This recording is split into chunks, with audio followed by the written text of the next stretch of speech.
découvert ici. Que vous avez découvert Ivoire TV. Ivoire TV.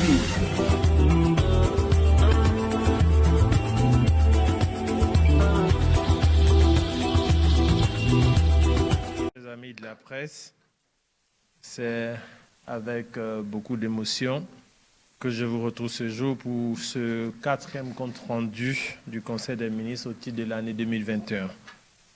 Mais avant, permettez-moi de rendre un hommage à Monsieur le Premier ministre Ahmed Bakayoko, cet homme d'État et homme des médias qui nous a quittés précisément le 10 mars dernier. Il faut juste, pour votre information, le relever qu'il était pour nous un modèle de par son parcours, sa générosité et sa loyauté. Cela a été suffisamment relevé dans les hommages qui lui ont été portés depuis la semaine dernière. Moi, je me souviens, à titre personnel, de nos années de lutte dans l'opposition autour du chef de l'État, et je me souviens plus précisément de l'année 2001 où il nous a fait l'honneur de nous désigner comme étant son directeur de campagne lorsqu'il était candidat pour les élections municipales à Cocody. J'en garde un profond souvenir, le souvenir d'un homme de conviction, le souvenir d'un homme de devoir et surtout de mission.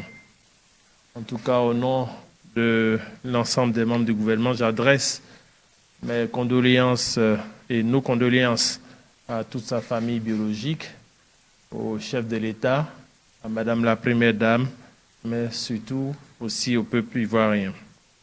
Avec votre permission, mesdames et messieurs, je souhaiterais vous demander de vous lever pour observer une minute de silence, s'il vous plaît.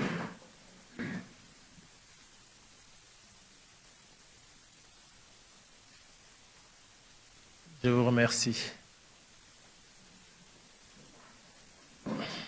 Par ailleurs, veuillez noter que ce 4e Conseil des ministres de l'année 2021 est bien sûr le dernier conseil du gouvernement Ahmed Bakayoko, tel que l'a annoncé le président de la République tout à l'heure.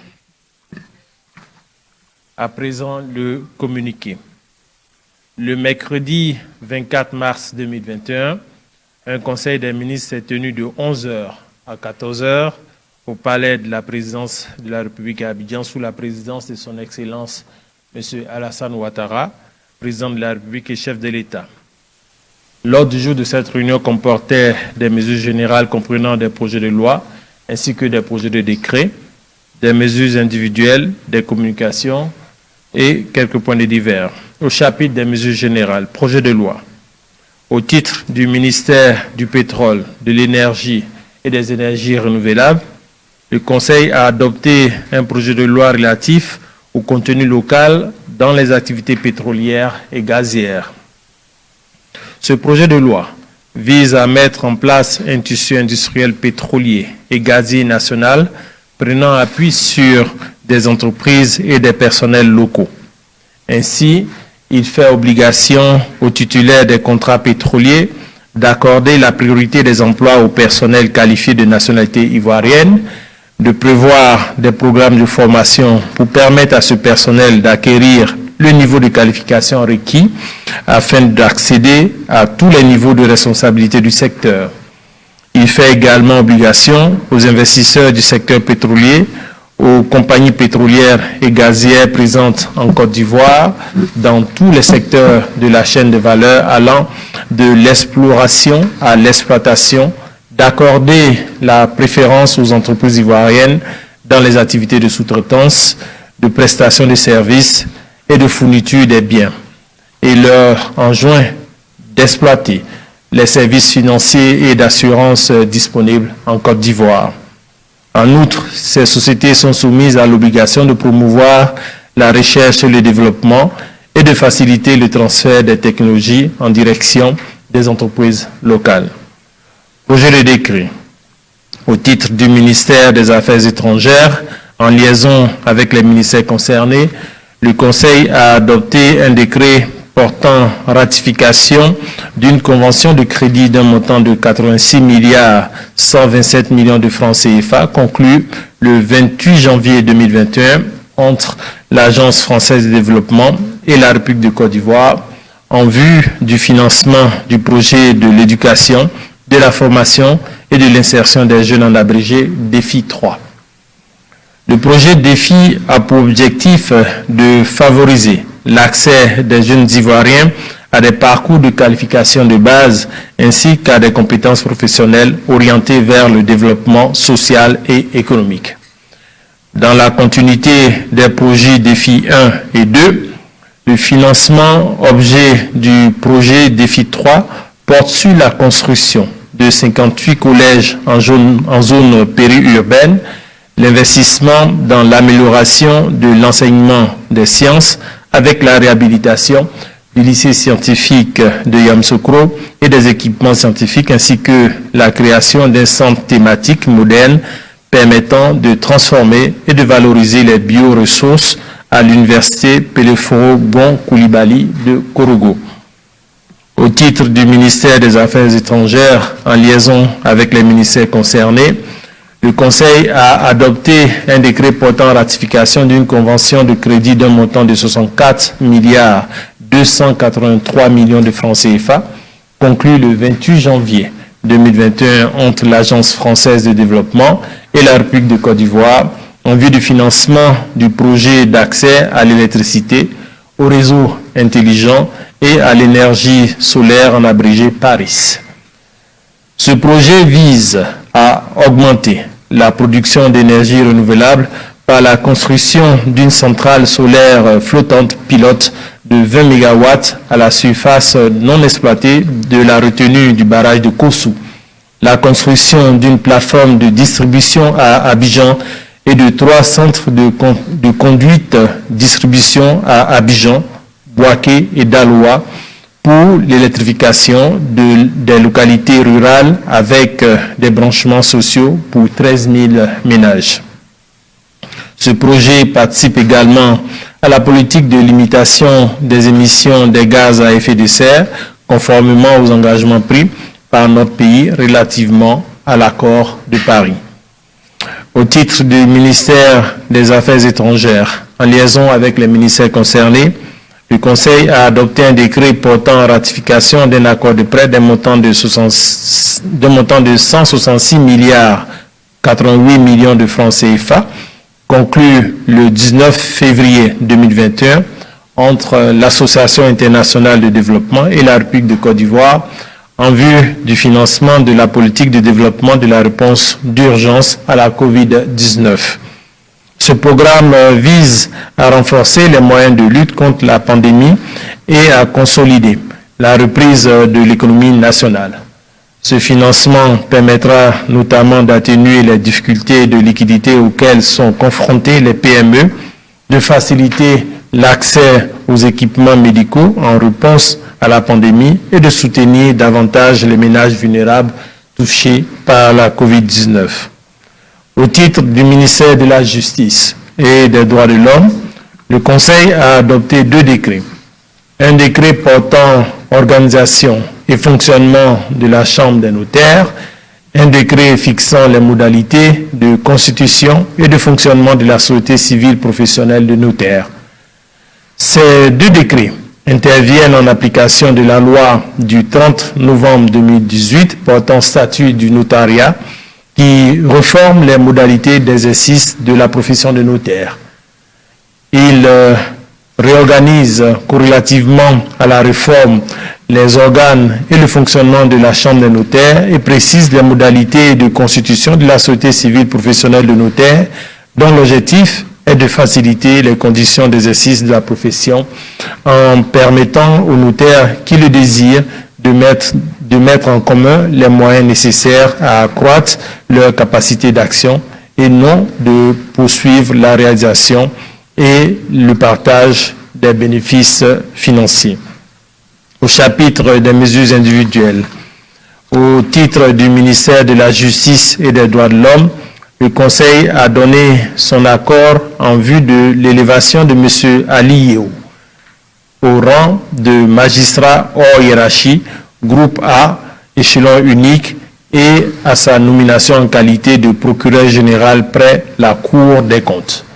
Au titre du ministère des Affaires étrangères, le Conseil a donné son accord en vue de la nomination de M. Martin Senkom Adamou en qualité d'ambassadeur extraordinaire plénipotentiaire de la République fédérale du Nigeria près la République de Côte d'Ivoire avec résidence à Abidjan. M. Richard Mwanza en qualité d'ambassadeur extraordinaire et plénipotentiaire de la République de Zambie près la République de Côte d'Ivoire avec résidence à Accra. Au chapitre des communications, au titre du Premier ministre, chef du gouvernement, le Conseil a adopté une communication relative au rapport final d'exécution du programme social du gouvernement PSGOV. Le PSGOV a été adopté pour la période 2019-2020 pour un coût initial de 727,5 milliards de francs CFA en vue d'améliorer le pouvoir d'achat des populations, de réduire la pauvreté et de renforcer la cohésion sociale. Conformément à la décision du président de la République d'augmenter le volume d'activité pour toucher davantage de populations, le champ du PSGOV a été étendu à de nouveaux projets dans le cadre de l'élaboration du budget 2020. Ainsi, le budget global révisé du PSGOV s'établit à 1046,6 milliards de francs CFA.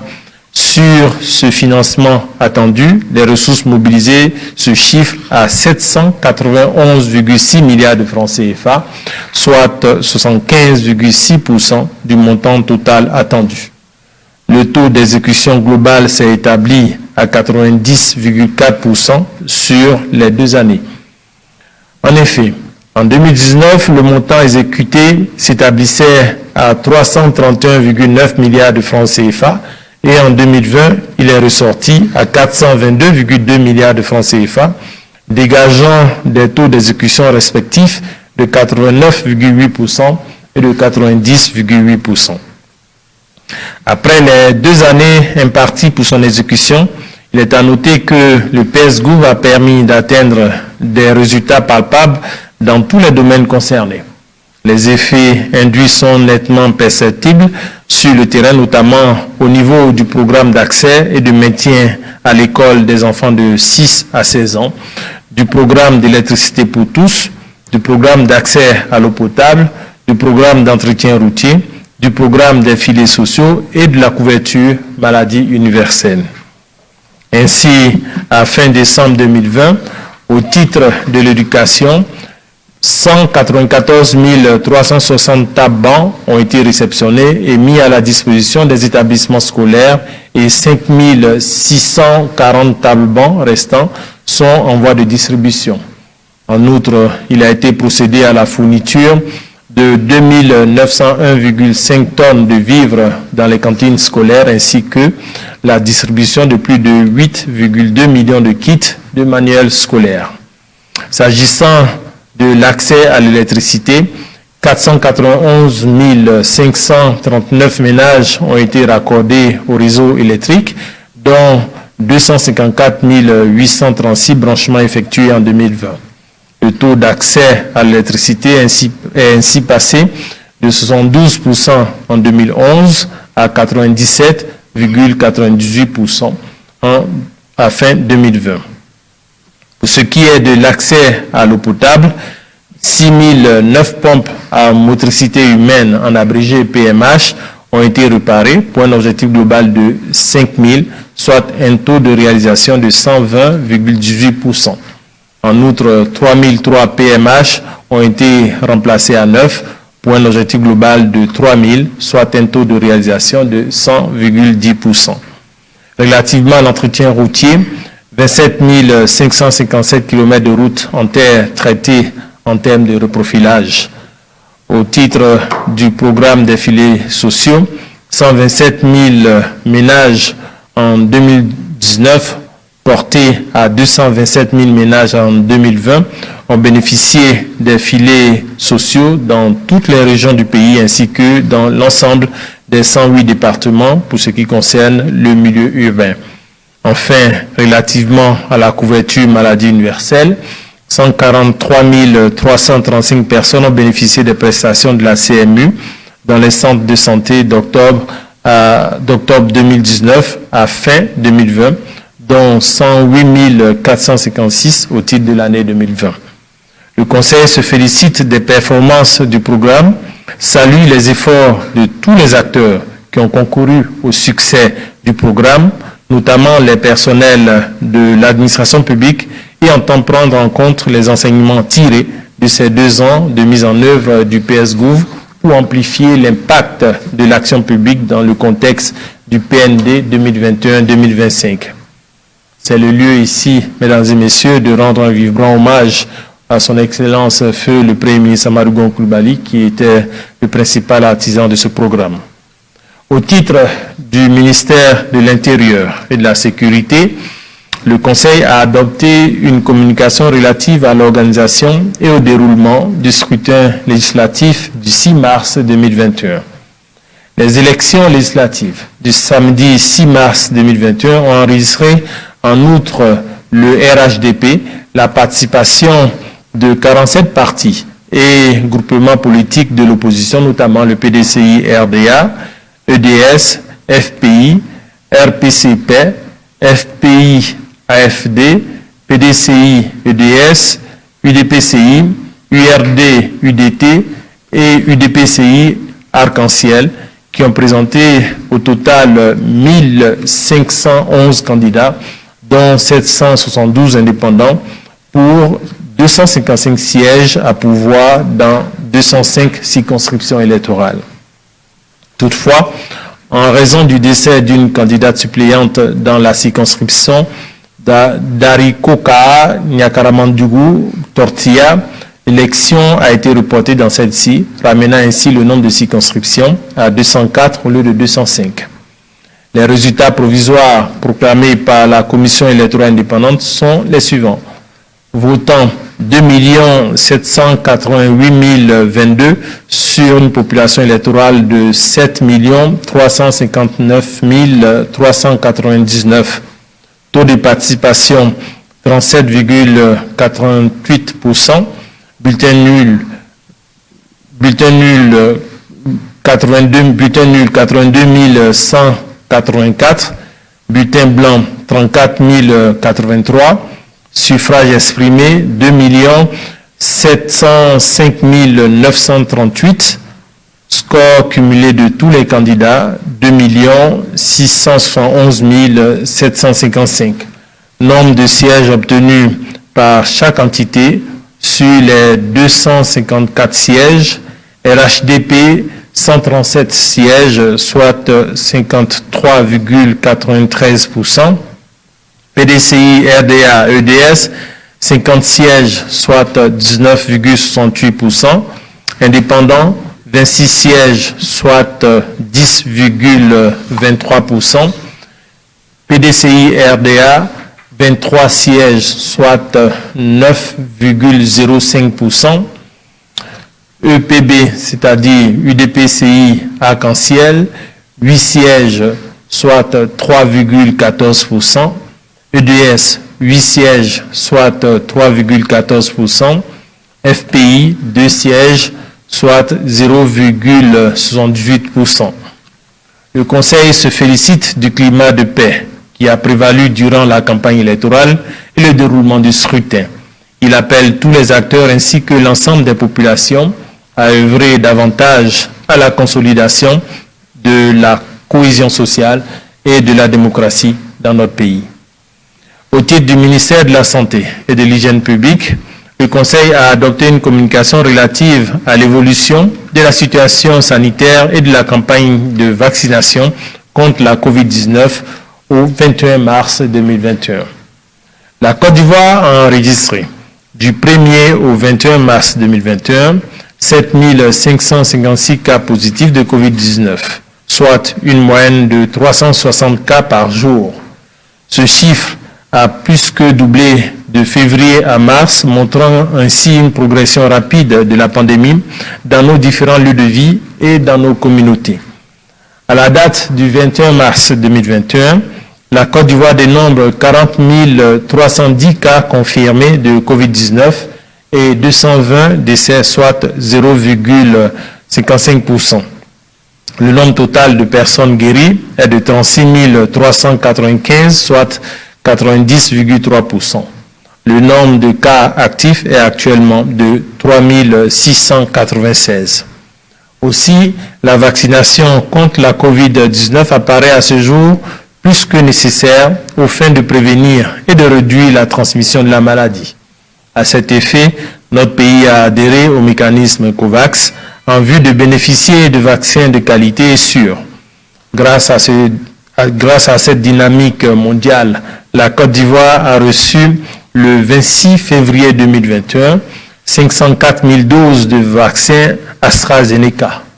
En outre, au nom de l'amitié ivoiro-indienne, l'ambassade d'Inde en Côte d'Ivoire a offert à notre pays 50 000 doses de vaccins AstraZeneca le 5 mars 2021. La Côte d'Ivoire dispose actuellement, pour sa campagne de vaccination, de 554 000 doses de vaccins AstraZeneca validées par l'OMS, qui d'ailleurs recommande fortement la poursuite des vaccinations. Ainsi, la campagne a démarré effectivement le 1er mars au centre de vaccination du Parc des Sports de Treichville. Elle prend en compte pour sa première phase les personnes en première ligne, à savoir le personnel de santé, les forces de défense et de sécurité, les enseignants, les personnes âgées d'au moins 50 ans et les personnes porteuses de maladies chroniques. À ce jour, 51 centres de vaccination contre la COVID-19 sont ouverts et opérationnels dans le district sanitaire d'Abidjan, y compris dans les casernes, les établissements sanitaires militaires et les hôpitaux de police.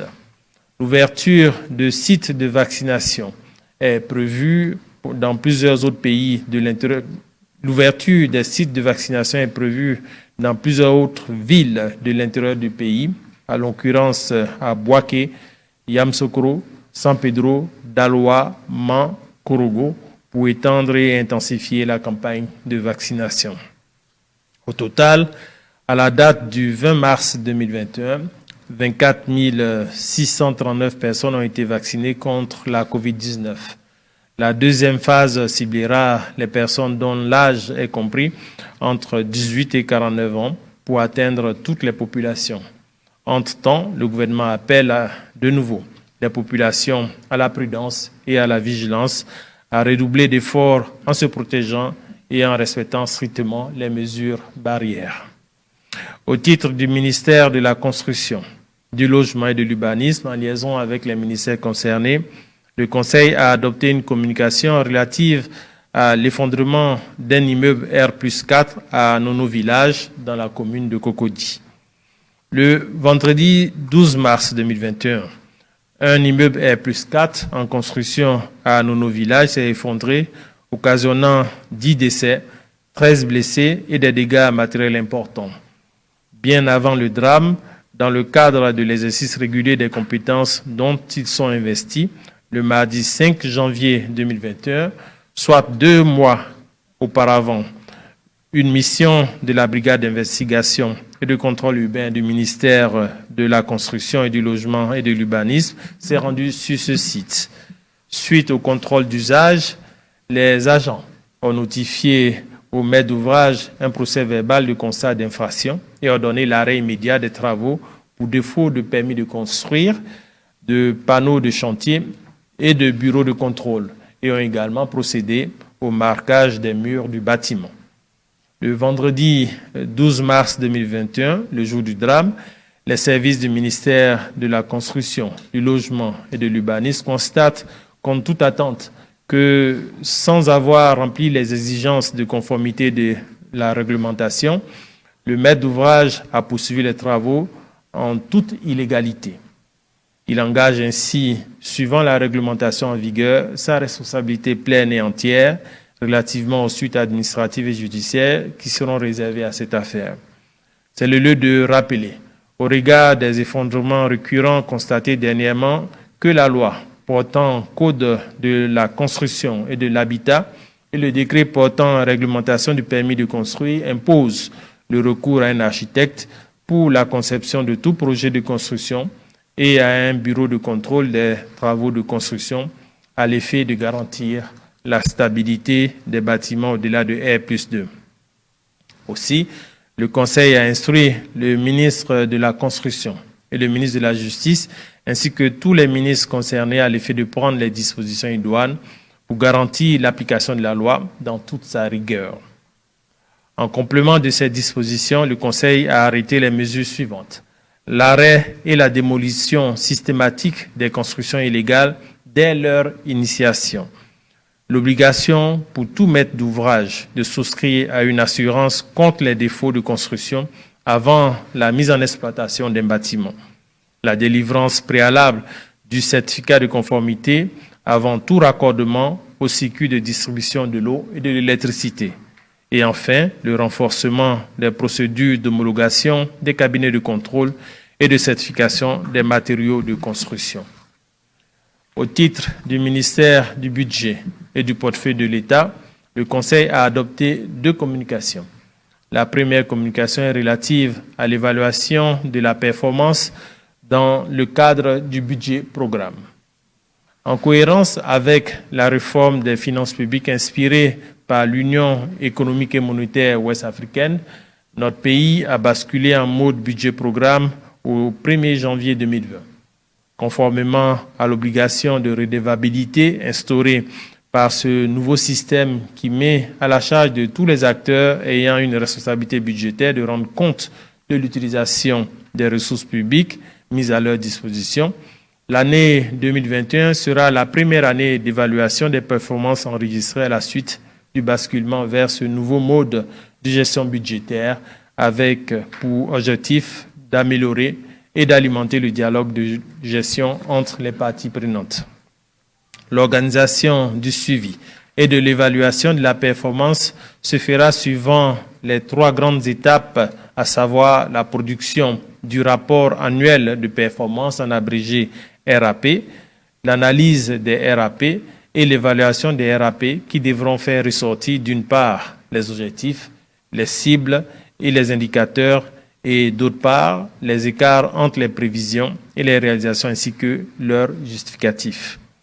La 3e étape de l'évaluation se fera par la Cour des comptes à travers la production d'un rapport d'audit de la performance qui sera transmis au Parlement pour information et contrôle a posteriori de la première année de l'exécution du budget en mode budget programme.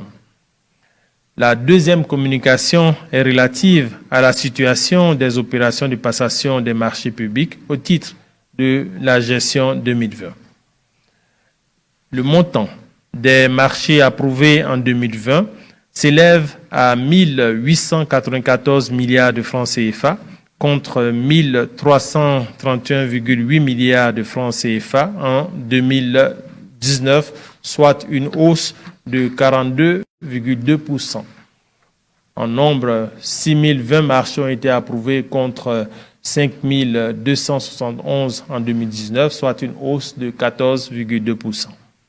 Les procédures concurrentielles regroupant les appels d'offres ouverts et les appels d'offres restreints représentent 70,8% du montant des marchés approuvés en 2020 contre 73,1% en 2019. Les procédures non concurrentielles, à savoir les marchés de gré à gré, les avenants, les conventions et lettres de commande valant marché représentent 27,9% du montant des marchés approuvés en 2020 contre 24,6% en 2019. Concernant spécifiquement les marchés de gré à gré, ils représentent 12,7% du montant des marchés approuvés en 2020 contre 7,4% en 2019, soit une hausse de 5,3 points. Cette hausse est en lien avec les dépenses urgentes engagées pour faire face aux conséquences de la pandémie de COVID-19. Au titre du ministère du Budget et du portefeuille de l'État, le Conseil a adopté une communication relative à l'exécution du budget à fin décembre 2020. L'exécution du budget de l'État au terme de l'année 2020, marquée par le basculement en mode budget-programme, a été affectée par la crise sanitaire mondiale liée à la pandémie de la COVID-19. Toutefois, elle a enregistré un niveau de mobilisation satisfaisant des recettes au regard des objectifs révisés en septembre 2020 dans le cadre du programme économique et financier conclu avec le FMI. Les ressources mobilisées en fin décembre 2020 s'élèvent à 7 290,8 milliards de francs CFA pour une prévision révisée de 6 751 milliards de francs CFA, soit un taux de réalisation de 108%. En effet, pour tenir compte de l'impact du ralentissement des activités économiques dues aux effets de la COVID-19 ainsi que des mesures d'allègement fiscal du plan de soutien économique, social et humanitaire, les objectifs de recettes ont été révisés à la baisse en septembre 2020 à la suite de la mission d'évaluation du programme économique et financier par le FMI. Ces réalisations comprennent 4 119,3 milliards de francs CFA de recettes budgétaires et 3 211,8 milliards de francs CFA de recettes de trésorerie. Les recettes fiscales ont été recouvrées à hauteur de 3 772,4 milliards de francs CFA à fin décembre 2020, avec un écart positif de 155,3 milliards de francs CFA par rapport à l'objectif révisé de 3 617,1 milliards de francs CFA. Les dépenses ont également connu un bon niveau d'exécution, notamment les dépenses d'investissement, en dépit des difficultés enregistrées au niveau du système d'information budgétaire au cours de la gestion. À fin décembre 2020, les dépenses ont été globalement exécutées à hauteur de 7 420,4 milliards de francs CFA pour une prévision révisée de 7 261,3 milliards de francs CFA, soit un taux d'exécution de 102,2%. Concernant en particulier les dépenses de lutte contre la pauvreté et de réduction des disparités sociales, elles se sont établies à 2 779,4 milliards de francs CFA à fin décembre 2020, au-dessus de l'objectif plancher de 2 754,9 milliards de francs CFA. Le solde budgétaire à fin décembre 2020 ressort ainsi à moins 965,9 milliards de francs CFA pour un niveau plancher de 2084,4 milliards de francs CFA, tel que fixé dans le programme économique et financier conclu avec le FMI, principalement en lien avec l'amélioration du solde des caisses de sécurité sociale. Ce déficit budgétaire représente ainsi 5,6% du PIB contre un objectif de 5,9%. Mesdames et messieurs, avec ce point, nous terminons ainsi le compte-rendu de notre conseil de ce jour. Je me rends disponible pour toutes vos questions, d'abord sur le contenu de ce point et puis ensuite les questions diverses à votre convenance.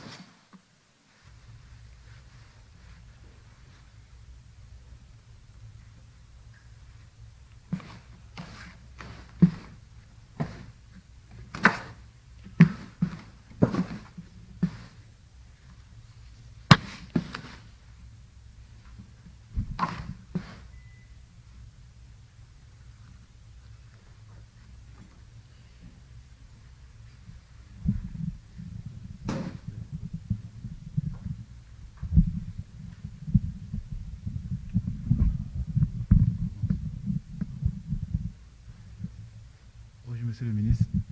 Bonjour. Vous avez annoncé tout à l'heure que le président, je connais sous le nom de journaliste à Kwasi.com, vous avez annoncé tout à l'heure que le président a dit que c'était le dernier conseil des ministres. Le micro, ça marche, allez-y. Vous avez dit tout à l'heure que le président a dit que c'était le dernier conseil des ministres du gouvernement Ahmed Bakayoko. Est-ce qu'il vous a dit quand le nouveau gouvernement sera formé? Je pense que vous aurez certainement les enregistrements faits dans le cadre de ce conseil. faut juste relever que dans le calendrier institutionnel, à partir du mois d'avril, c'est-à-dire le 1er avril, si je ne me trompe pas, a lieu la première session du Parlement.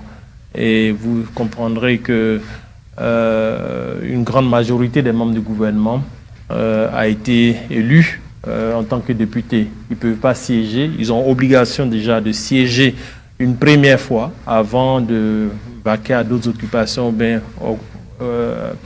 avant d'occuper une fonction autre que celle de député. Donc cette première session a lieu le 1er avril et de ce fait, il faut qu'il soit libre de tout engagement au niveau de l'exécutif pour ne pas faire un mélange de genres. Et donc c'est ce qui permet déjà de mettre en congé le gouvernement. Donc probablement après le 1er avril, le Premier ministre sera connu, s'il n'est pas déjà désigné, sera connu. Et puis aussi, bien évidemment, vous comprendrez aussi que, étant donné que nous avons perdu notre Premier ministre, le regretté Ahmed Bakayoko, de facto, le gouvernement était plus ou moins en suspens.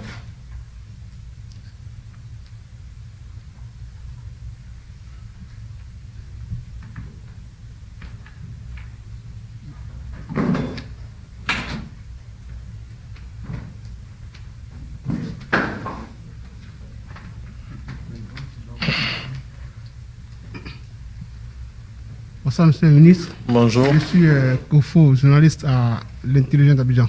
Oui. Tout à l'heure, vous avez donné une communication du ministre de la Sécurité et de l'Intérieur par rapport aux législatives. Je voudrais comprendre pourquoi est-ce que le ministre, peut-être qu'il n'a pas attendu que le Conseil constitutionnel éponge tous les recours avant de donner des chiffres.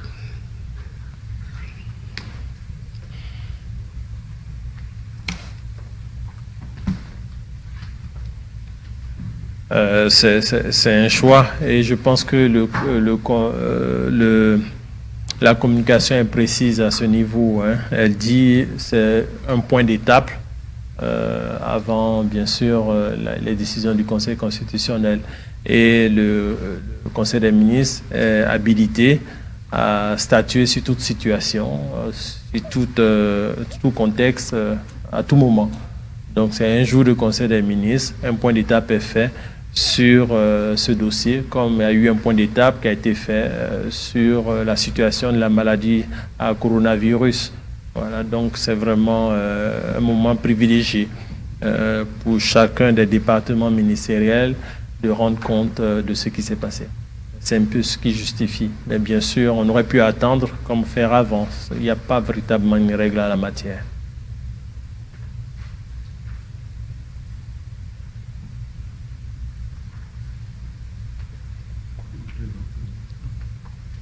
Bonjour, Monsieur le ministre. Bonjour. Pierre Efes pour le site Ivoire Matin. Au début, vous avez dit que les entreprises pétrolières et gazières doivent privilégier les compétences nationales. Et je voudrais savoir si ce n'était pas le cas jusqu'à présent, pour que le gouvernement enjoigne ces entreprises-là. Merci beaucoup. Vous me donnez l'occasion de revenir sur cette communication extrêmement importante. Il s'agit effectivement d'un projet de loi relatif au contenu local dans les activités pétrolières et gazières. Et donc, peut-être, pour ceux qui s'intéressent au secteur, en vue de développer, d'accroître notre production pétrolière, la Côte d'Ivoire déjà avait adopté un cadre législatif et réglementaire spécifique qui permettait de déroger au droit commun régissant les investissements en Côte d'Ivoire. Et c'est ainsi que le 29 août 1996 a été adoptée la loi portant code pétrolier qui accordait la possibilité aux sociétés pétrolières d'utiliser l'expertise technique internationale lorsque la main-d'œuvre et les entreprises locales ne disposaient pas en leur sein de qualifications requises. Il y avait même des dispositions dans cette loi-là qui adressait la problématique du contenu local, précisément dans ces articles 52 et 53. Bon, bien sûr, malgré l'existence de ces dispositions légales et contractuelles pour certains. Le contenu local n'a pas enregistré, bien sûr, les résultats escomptés, bien sûr, les résultats étaient mitigés et en deçà réel, en deçà du potentiel de ceux du secteur pétrolier. Donc c'est fort de ce constat que le ministère du Pétrole a proposé cette nouvelle loi qui vient renforcer les dispositions législatives en la matière par la prise de cette loi du contenu local dans les activités pétrolières et gazières. Et donc, cette loi va s'articuler autour des principes suivants. Je préfère insister là-dessus.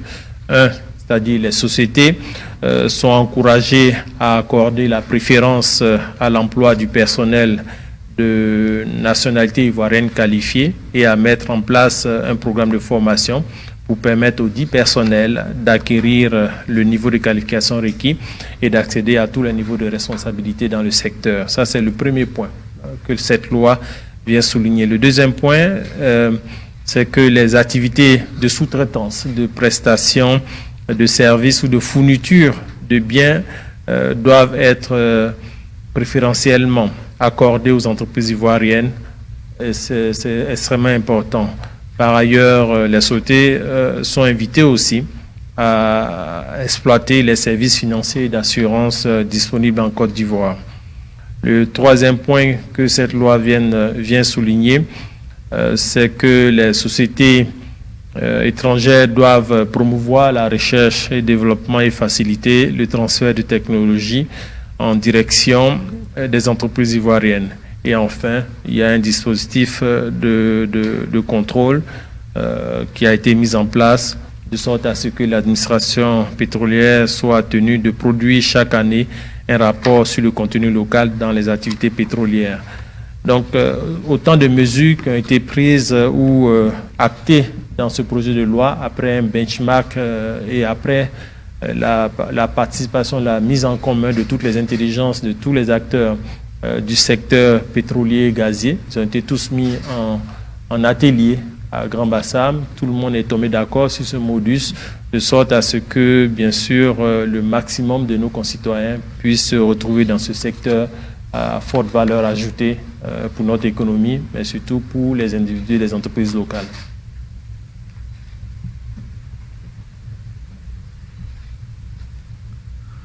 Bonjour, monsieur le ministre.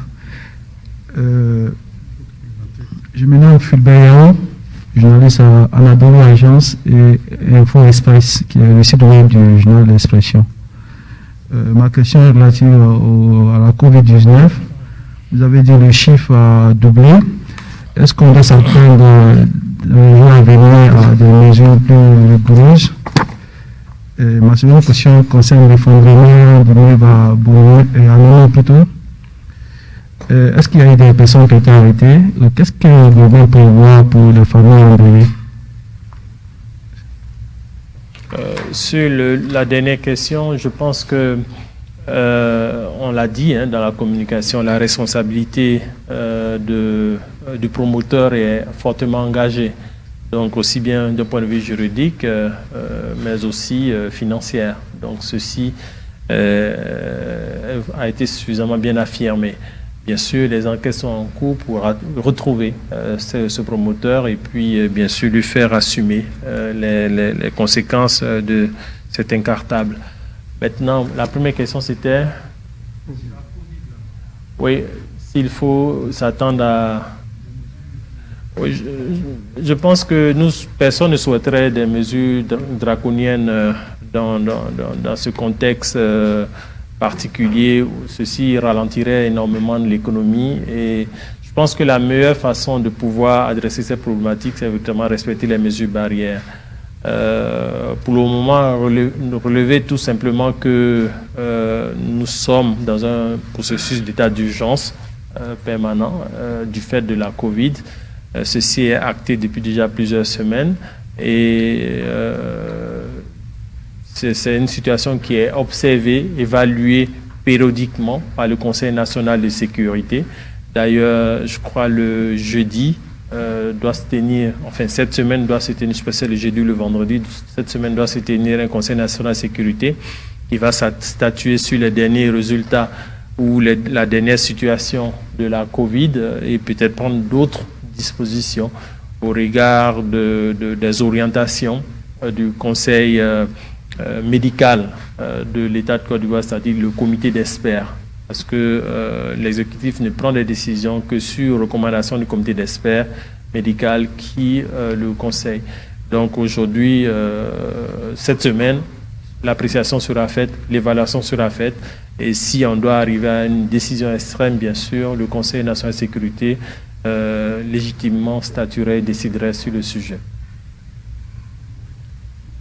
D'autres questions sur le Conseil? Non, maintenant les questions diverses. Et allez-y.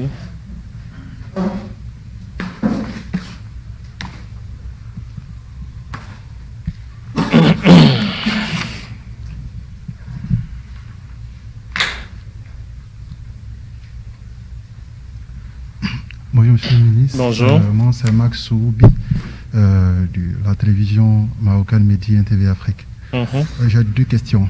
Ma première question est relative à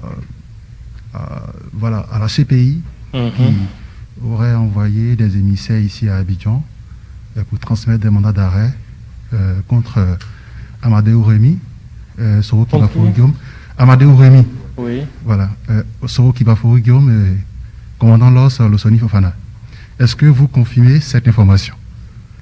Ma deuxième question est relative au retour de l'ancien président Laurent Gbagbo, qui, on le sait, hein, selon Assou Adou, devrait être à Abidjan le 15 mars. Mais ça a été reporté par rapport à ce que nous savons tous. Est-ce qu'aujourd'hui, les conditions de retour sécurisé de Laurent Gbagbo en Côte d'Ivoire sont réunies? Bon, déjà pour le principe, je pense que je vais m'arrêter à ça. Le gouvernement n'a pas vocation à commenter les procédures judiciaires. Vos deux questions portent sur les procédures judiciaires. Je ne peux pas faire de commentaires. Et d'autant plus que pour la première question, je ne suis même pas informé. Donc, je suis désolé de ne pas pouvoir vous donner de réponse. Merci beaucoup. Okay, merci, monsieur le ministre.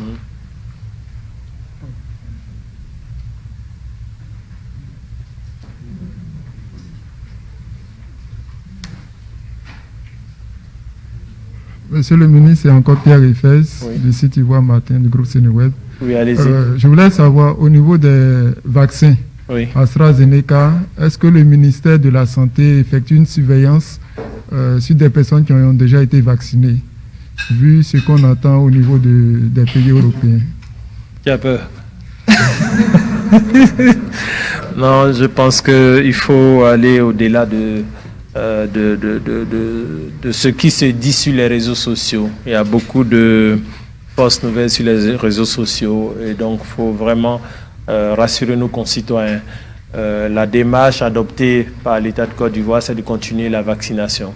Et cette démarche a été fortement recommandée par l'autorité, je veux dire, suprême au niveau mondial, qui est l'OMS, qui recommande fortement de faire les vaccins.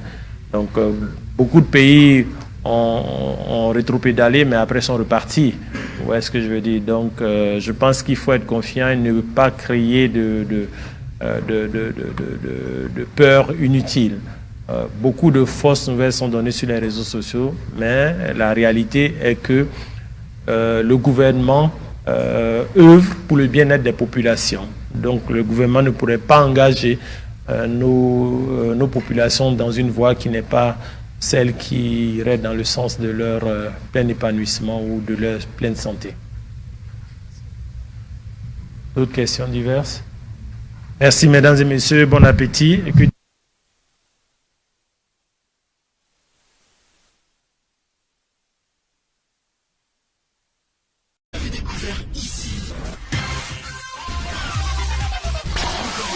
que vous avez découvert Ivoire TV.